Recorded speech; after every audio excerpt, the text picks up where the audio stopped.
আপনার জীবনের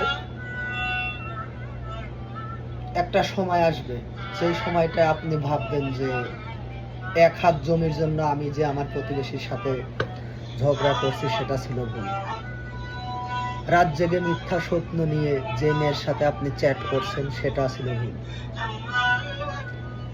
দুর্বল কাউকে আপনি ভয় দেখিয়ে আপনার ক্ষমতাকে হাসিল করা সেটা ছিল আপনার জীবনের সবচেয়ে বড় ভুল।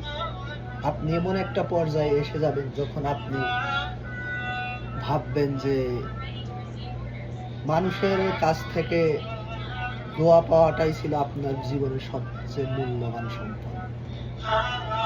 সো এত কিছু ভাবি আমরা, তারপরেও নিজেদের যৌবনকালে আমরা ঠিক রাখতে পারি না। মানুষের ক্ষমতা চিরস্থায়ী না। আপনি আপনার জীবনে অনেক টাকা পয়সা উপার্জন করছেন, সেটা কিন্তু আপনার জীবনের সফলতা না। আপনি মরার পরে আপনাকে কয়জন ভালো বলবে, আপনার জন্য কয়জন কান্না করবে, কয়জন আপনার জন্য হাত তুলে দোয়া করবে, সেটাই আপনার জীবনের সবচেয়ে বড় অর্জন। টাকা পয়সা কিছু না। এত কিছু আমরা জানি, আমরা যৌবনকালেও আমরা বুঝি বিষয়, কিন্তু আমরা কেউ এটা রিয়ালাইজ করতে পারি না। এটি আমরা ভাবি না যে এই যৌবন চিরদিন থাকবে না, একদিন মাটির সাথে মিশে যাবে।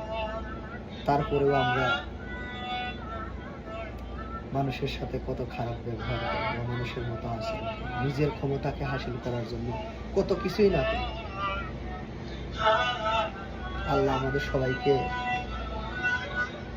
এগুলা বোঝার মতো হেদায়েত দান করুক। আমরা সবাই মানুষ হয়ে বাঁচি, অমানুষ না। অ্যাটলিস্ট আপনি মরার পরে যাতে 5 জনে আপনাকে ভালো বলে, আপনার জন্য কান্না করে, আপনার জন্য মসজিদে গিয়ে রবের কাছে দোয়া করে, এটা যদি কেউ করে, তাইলে এটা যদি কোনো মানুষের লাইফে হয়, তাইলে সেই জীবনে সফলতা, সেই জীবনে সবকিছু অর্জন করতে পারছে, আদারওয়াইজ না।